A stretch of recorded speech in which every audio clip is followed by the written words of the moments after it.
Phật dạy về tình yêu và vấn đề hôn nhân. Nghịch lý đau khổ trong hạnh phúc. Đệ tử kính bạch mười phương chư Phật. Kính thưa các bậc thiện tri thức, hôm nay chúng ta cùng nhau lắng lòng chiêm nghiệm một đề tài vừa thiêng liêng vừa gần gũi với mỗi kiếp nhân sinh. Đó là giáo lý của Đức Phật về tình yêu và hôn nhân. Có một sự thật trái ngược mà ít người nhận ra. Tình yêu lãng mạn nhất thường dẫn đến khổ đau sâu sắc, và cuộc hôn nhân viên mãn nhất lại thường không được xây dựng từ cảm xúc nhất thời. Đây chính là nghịch lý nhân quả đầu tiên mà chúng ta cần thấu hiểu. Khi yêu, người ta khao khát sở hữu. Khi kết hôn, người ta kỳ vọng mãn nguyện. Nhưng chính sự bám víu và kỳ vọng ấy lại là nguyên nhân sâu xa dẫn đến tan vỡ. Đức Phật không dạy chúng ta cách yêu theo kiểu thế tục. Ngài chỉ ra con đường để một mối quan hệ trở thành thánh thiện, để hai tâm hồn cùng nhau giải thoát khỏi phiền não và cùng nhau thành tựu tuệ giác.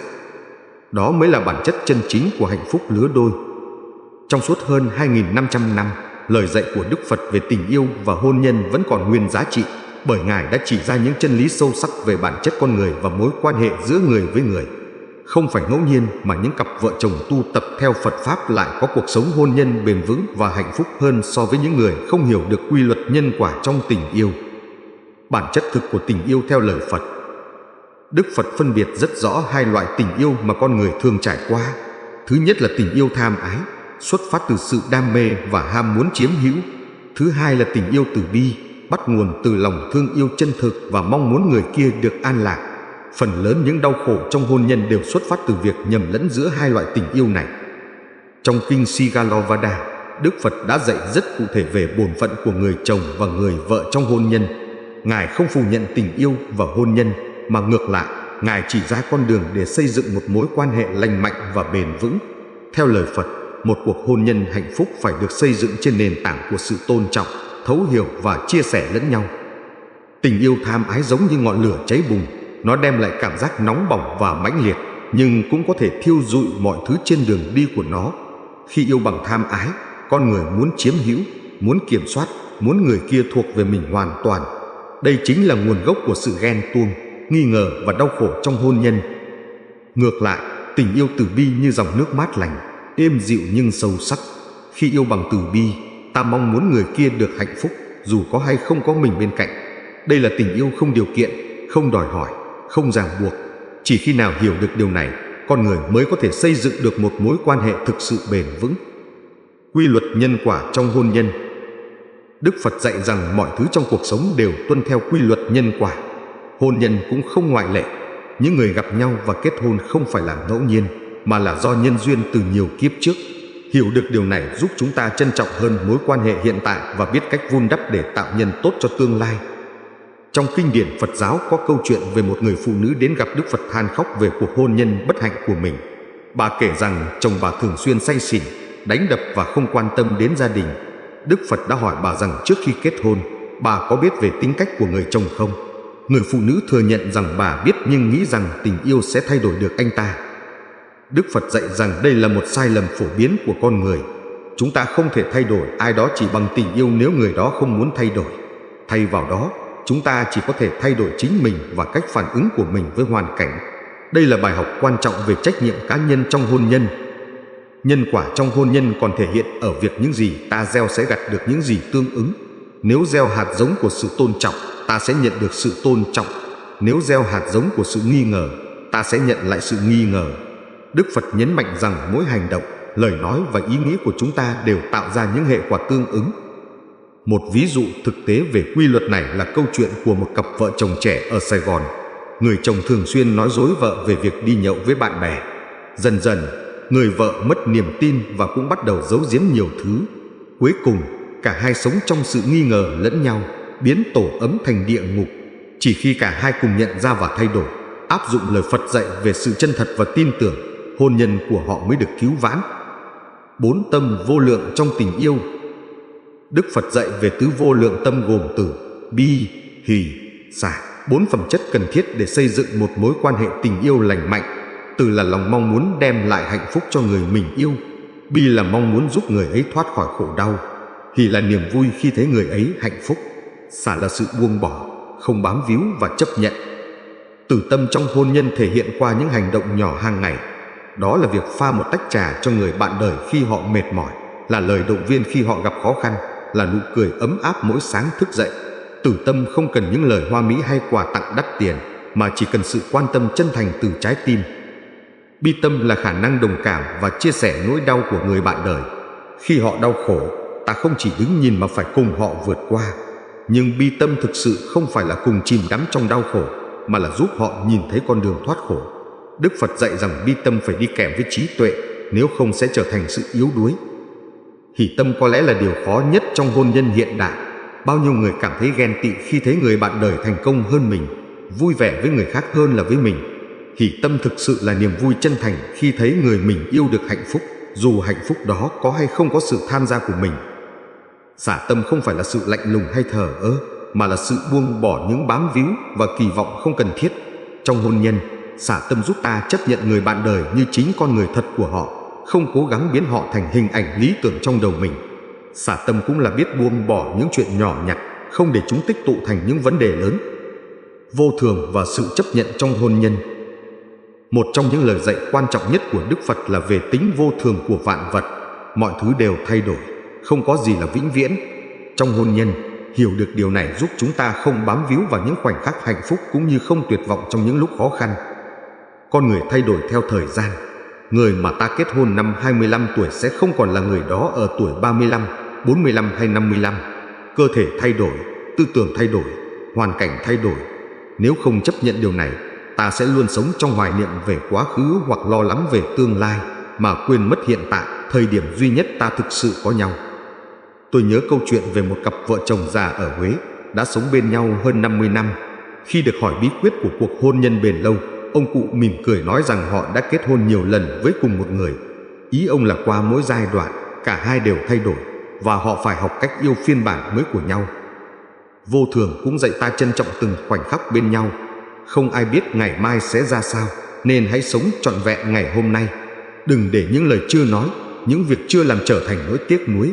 Đức Phật dạy rằng cái chết có thể đến bất cứ lúc nào, nên hãy sống như thể mỗi ngày là ngày cuối cùng bên người mình yêu. Chánh niệm trong đời sống vợ chồng. Chánh niệm là sự tỉnh thức về những gì đang xảy ra trong hiện tại. Trong hôn nhân, chánh niệm giúp ta thực sự lắng nghe và hiểu người bạn đời, thay vì chỉ nghe qua loa trong khi tâm trí đang nghĩ về việc khác. Bao nhiêu cuộc hôn nhân tan vỡ chỉ vì hai người sống trong cùng một nhà nhưng tâm hồn cách xa nghìn dặm. Người chồng về nhà nhưng tâm trí vẫn còn ở công ty. Người vợ nấu cơm nhưng đầu óc nghĩ về những chuyện bực mình trong ngày. Cả hai ngồi ăn cùng nhau nhưng mỗi người lại đắm chìm trong điện thoại của mình. Chánh niệm dạy ta dừng lại và thực sự có mặt cho nhau. Khi người bạn đời nói chuyện, hãy nhìn vào mắt họ và lắng nghe bằng cả trái tim.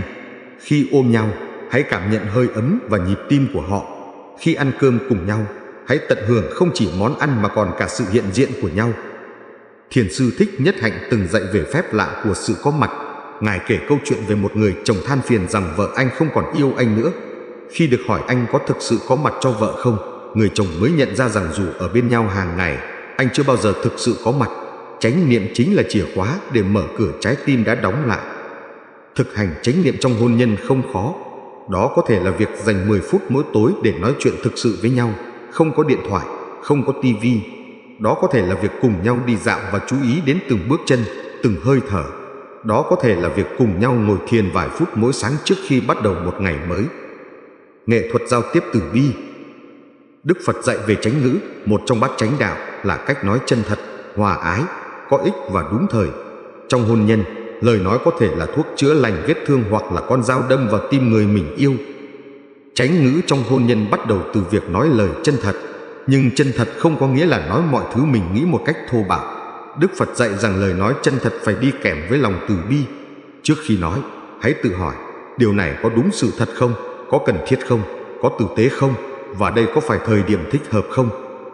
Lắng nghe cũng quan trọng không kém gì nói. Lắng nghe sâu là lắng nghe không chỉ lời nói mà còn cả cảm xúc đằng sau những lời đó. Khi người vợ than phiền về việc nhà, có thể bà không thực sự cần chồng làm gì, mà chỉ cần được lắng nghe và thấu hiểu. Khi người chồng im lặng, có thể anh không phải đang giận dữ, mà đang cần không gian để suy nghĩ. Trong giao tiếp vợ chồng, điều quan trọng là tránh những lời nói trong cơn giận. Đức Phật dạy rằng lời nói trong giận dữ như mũi tên tầm độc, một khi đã bắn ra thì không thể rút lại. Bao nhiêu cuộc hôn nhân tan vỡ chỉ vì những lời nói nóng giận trong một phút bốc đồng. Một kỹ thuật giao tiếp hiệu quả theo tinh thần Phật Pháp là sử dụng câu bắt đầu bằng cảm xúc của mình thay vì lời buộc tội. Thay vì nói người kia luôn luôn hoặc không bao giờ, hãy nói về cảm giác của mình khi điều đó xảy ra. Điều này tạo không gian để đối phương hiểu mà không cảm thấy bị tấn công. Xử lý xung đột theo tinh thần Phật Pháp. Xung đột trong hôn nhân là điều không thể tránh khỏi. Đức Phật không dạy ta tránh xung đột, mà dạy cách đối diện và giải quyết nó một cách trí tuệ. Điều quan trọng nhất là nhận ra rằng trong xung đột không có kẻ thắng người thua, mà chỉ có cả hai cùng thua hoặc cả hai cùng thắng. Khi xung đột xảy ra, điều đầu tiên cần làm là dừng lại và thở. Đức Phật dạy về sức mạnh của hơi thở chánh niệm trong việc làm dịu cơn giận. Thở vào, ta biết mình đang giận. Thở ra, ta mỉm cười với cơn giận của mình. Không đàn áp nó, không phóng thích nó, mà chỉ nhận biết và chấp nhận nó. Tiếp theo là nhìn sâu vào nguyên nhân thực sự của xung đột. Phần lớn các cuộc cãi vã về những việc nhỏ nhặt thực chất là biểu hiện của những vấn đề sâu xa hơn. Có thể là cảm giác không được tôn trọng, không được yêu thương, hoặc sợ bị bỏ rơi. Khi nhìn thấy được gốc rễ vấn đề, ta mới có thể giải quyết triệt để. Đức Phật cũng dạy về tầm quan trọng của việc tha thứ. Tha thứ không phải là quên đi hay chấp nhận hành vi sai trái, mà là buông bỏ sự oán giận để chính mình được tự do. Trong hôn nhân, tha thứ là nghệ thuật cao nhất của tình yêu. Nó đòi hỏi sự can đảm và lòng từ bi sâu sắc. Một phương pháp giải quyết xung đột hiệu quả là thiết lập thời gian hòa bình. Khi cả hai đang giận, đồng ý tạm dừng và cho nhau thời gian bình tĩnh. Có thể là 30 phút, 1 giờ hoặc 1 ngày.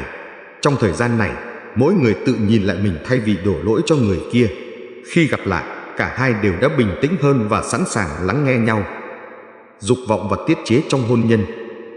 Đức Phật không phủ nhận vai trò của đời sống vợ chồng trong hôn nhân, nhưng Ngài dạy về sự tiết chế và tôn trọng lẫn nhau.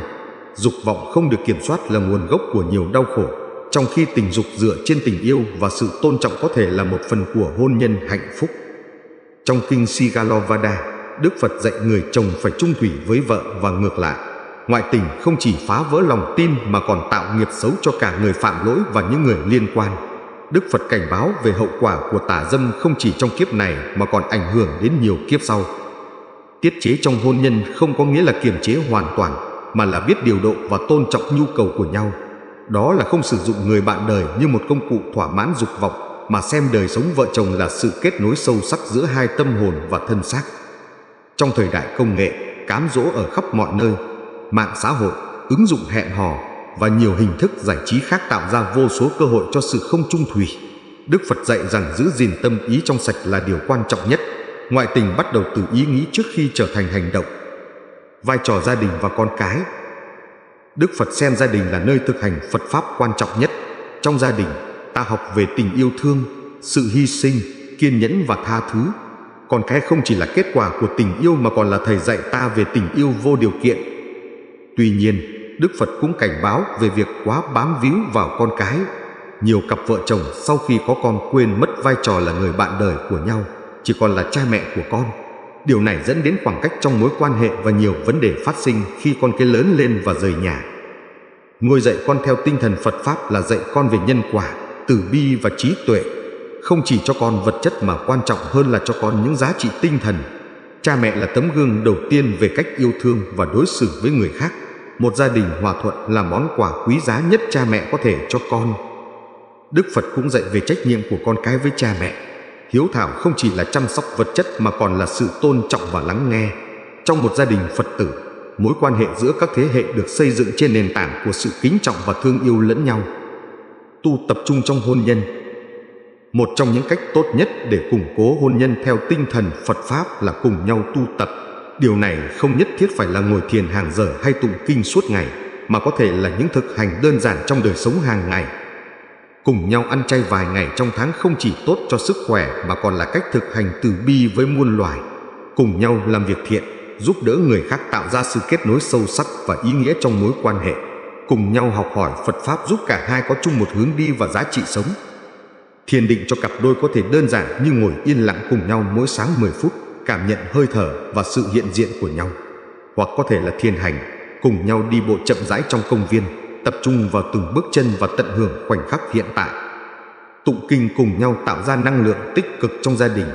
Không cần tụng những bài kinh dài và khó hiểu, có thể chỉ là đọc một đoạn kinh ngắn về lòng từ bi mỗi tối trước khi ngủ, hoặc cùng nhau niệm Phật vài phút mỗi sáng.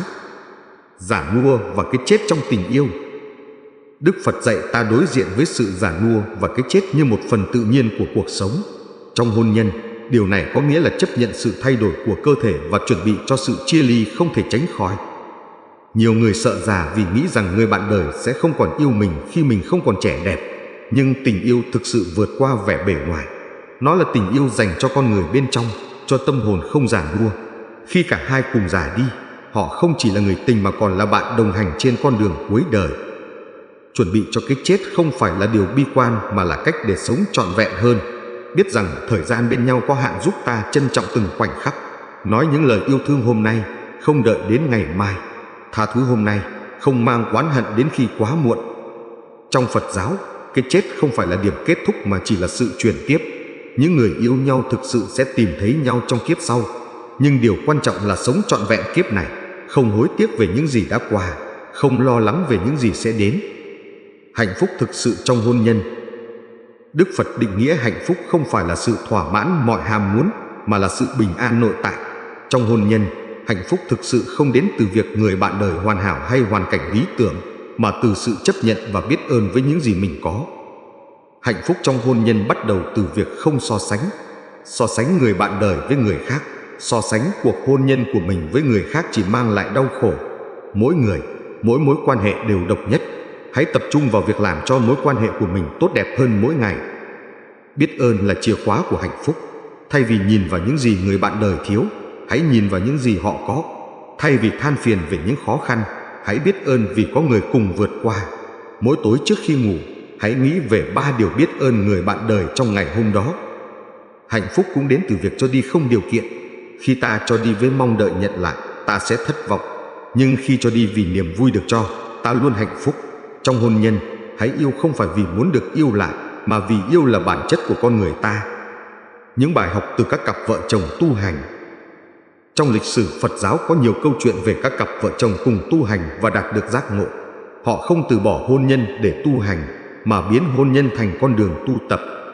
Có câu chuyện về một cặp vợ chồng già nghèo nhưng rất hạnh phúc. Khi được hỏi bí quyết, họ nói rằng mỗi sáng thức dậy, họ đều tự nhủ đây có thể là ngày cuối cùng bên nhau, nên sống thật trọn vẹn. Mỗi tối trước khi ngủ, họ cảm ơn vì được thêm một ngày bên nhau. Một cặp vợ chồng khác chia sẻ rằng họ có quy tắc không bao giờ đi ngủ trong giận dữ. Dù cãi nhau thế nào, trước khi ngủ phải nói lời hòa giải. Điều này giúp họ không để tích tụ oán hận và luôn bắt đầu ngày mới với tâm thanh tịnh. Những bài học này cho thấy hôn nhân hạnh phúc không phải là điều không thể đạt được, mà cần sự nỗ lực và tu tập hàng ngày. Không có công thức chung cho mọi người, nhưng nguyên tắc cơ bản của Phật Pháp, từ bi, trí tuệ và chánh niệm là nền tảng vững chắc cho mọi mối quan hệ. Kết luận, con đường tình yêu giác ngộ. Lời dạy của Đức Phật về tình yêu và hôn nhân không phải là những quy tắc cứng nhắc, mà là những nguyên tắc linh hoạt giúp con người tìm thấy hạnh phúc thực sự. Hôn nhân không phải là điểm đến mà là hành trình, không phải là giam cầm mà là cùng nhau bay cao. Tình yêu theo tinh thần Phật Pháp là tình yêu tỉnh thức, không mù quáng bởi đam mê, không chai sạn bởi thói quen. Đó là tình yêu luôn đổi mới, luôn tươi trẻ vì được nuôi dưỡng bằng từ bi và trí tuệ. Đó là tình yêu không sợ hãi vì đã chấp nhận vô thường, không ích kỷ vì đã hiểu về vô ngã. Trong thời đại hiện nay, khi tỷ lệ ly hôn ngày càng cao, lời dạy của Đức Phật càng có giá trị. Không phải vì những lời dạy này đã cũ mà vì con người vẫn mắc phải những sai lầm cũ. Tham, sân, si vẫn là nguyên nhân của mọi đau khổ trong hôn nhân như 2.500 năm trước. Nhưng cũng có tin vui là ngày càng nhiều người tìm đến Phật Pháp để học cách yêu thương. Họ không chỉ muốn một cuộc hôn nhân bền vững mà còn muốn một mối quan hệ giúp cả hai cùng phát triển và tiến hóa. Hôn nhân trở thành phương tiện tu tập, người bạn đời trở thành thiện hữu tri thức trên con đường giác ngộ. Cuối cùng, Đức Phật dạy rằng hạnh phúc thực sự không đến từ người khác mà từ chính mình. Khi ta hạnh phúc với chính mình, ta có thể chia sẻ hạnh phúc đó với người bạn đời. Khi cả hai đều tự hạnh phúc, họ không còn phụ thuộc vào nhau mà hỗ trợ nhau trên con đường tìm kiếm ý nghĩa cuộc sống.